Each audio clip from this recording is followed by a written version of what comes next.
नमस्ते कैप्रिकॉर्न। मैं उम्मीद करती हूँ कि आप सभी अच्छे हैं। अपनी लाइफ में ग्रो कर रहे हैं, प्रोग्रेस कर रहे हैं।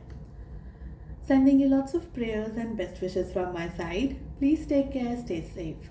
आई am sorry for my voice. तबीयत ठीक नहीं है मेरी, इस वजह से रीडिंग भी मैं अपलोड नहीं कर पाई। Anyways, first 15 days of February कैसे रहेंगे आपके लिए, इसी टॉपिक पे हम रीडिंग कर रहे हैं।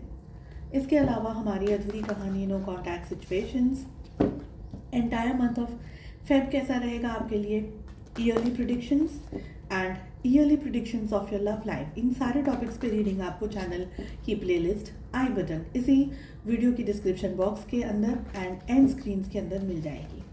साथ ही अगर आप अपने लिए एक पर्सनलाइज्ड टैरो रीडिंग बुक करना चाहते हैं, डिस्क्रिप्शन के अंदर मेरा व्हाट्सएप नंबर अवेलेबल है।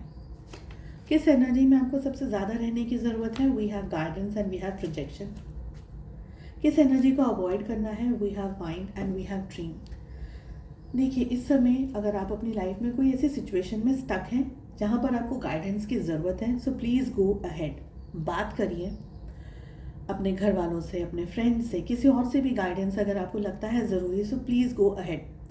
आपसे कहा जा रहा है कि एंजल्स आपको सपोर्ट कर रहे हैं। आपके जो वेल विशर्स हैं, आपके जो एंसेस्टर्स हैं, वो सभी लोग आपको ब्लेसिंग्स दे रहे हैं। चाहे आपको कुछ चीज़ें इस समय समझ में आए या नहीं आए, एक लीप ऑफ फेथ से आपको अपनी ज़िंदगी में इस समय आगे बढ़ना है।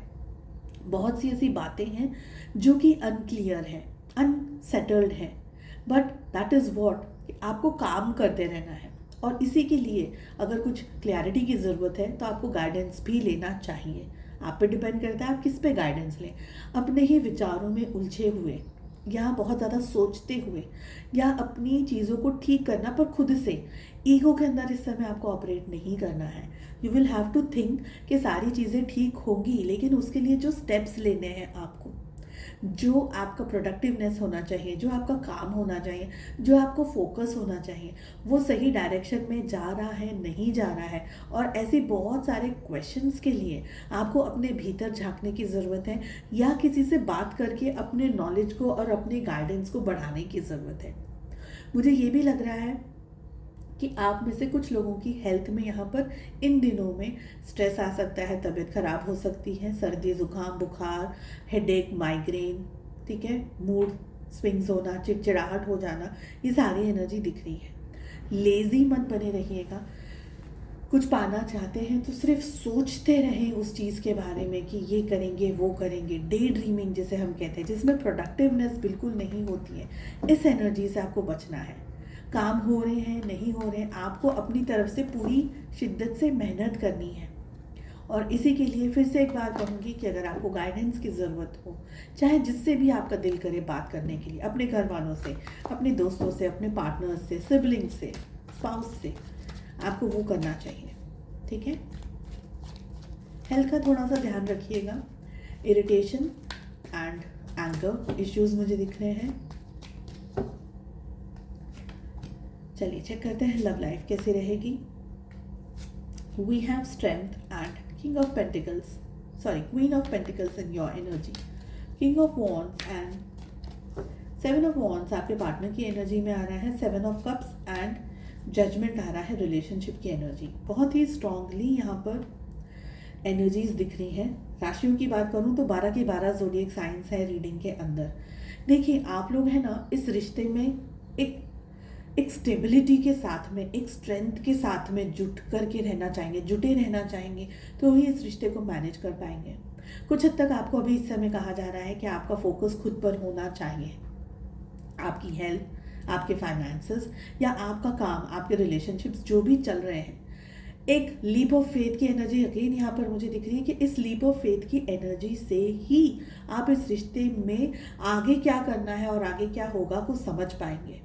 आपके पार्टनर का बिहेवियर कुछ इरिटेटेड हो सकता है आपसे, इस समय आपको पूरी तरीके से नहीं समझ रहे हो, पूरी तरीके से अंडरस्टैंड नहीं कर रहे हो, या उनका जो अंडरस्टैंडिंग है, उनका जो बिहेवियर है, ये आपके बिल्कुल ऑपोजिट हो। आप बहुत ज़्यादा डीपली चीज़ों को समझ रहे हैं, डीपली चीज़ों को हैंडल कर रहे हैं, मैनेज कर रहे हैं, शायद आपके पार्टनर वो नहीं कर पा रहे हैं। इसकी वजह से आप दोनों के रिलेशनशिप में इम्बैलेंस्ड दिख रहा है मुझे एनर्जीज़ का। आई ऑल्सो फील कि आपके मन में बहुत सारे सवाल आ सकते हैं इन आपके पार्टनर के बिहेवियर को देख करके, कि आपको ये लगेगा कि ये पर्सन सही है नहीं है, इस पर्सन के साथ में रहूँ नहीं रहूँ, ये रिश्ता रह सकता है नहीं, और ऐसे अनगिनत क्वेश्चंस आपके मन में अपने पार्टनर को लेकर और इस रिलेशनशिप को लेकर के आ सकते हैं। बिकॉज आप दोनों के जो बीच की जो एनर्जीज चल रही हैं, ये इस समय कार्मिक बहुत ज़्यादा परिस्थितियों में उलझा हुआ सा हो आपका रिश्ता, ऐसा दिख रहा है। आपके पास्ट के कर्मास आप लोग बैलेंस कर रहे हैं। आपके पार्टनर का जो बिहेवियर, रूड बिहेवियर भी आपको बता रहा है कि आपका फोकस अपने आप पर होना चाहिए। अब अगर पास्ट में आपने पूरा की पूरी एनर्जी अपने पार्टनर को दी है, तो अब आपको अपने ऊपर फोकस लेकर के आना है। हो सकता है कि आप अपनी लाइफ में बहुत सारी सिचुएशंस को मैनेज करने में एंगेज्ड रहें, जिसकी वजह से आपके पार्टनर आपसे रूठ जाए या आपसे गुस्सा करे या चिढ़ जाए आपसे, या आपको ब्लॉक कर दें टेम्पररी। ये सारी एनर्जीज दिख रही हैं, पर हिम्मत करनी है, स्ट्रेंथ से आपको बस जुटे रहना है, डटे रहना है। उम्मीद करती हूँ आपको रीडिंग पसंद आई। I wish you all the very best. हम मिलते हैं नेक्स्ट रीडिंग में। Take care, bye bye.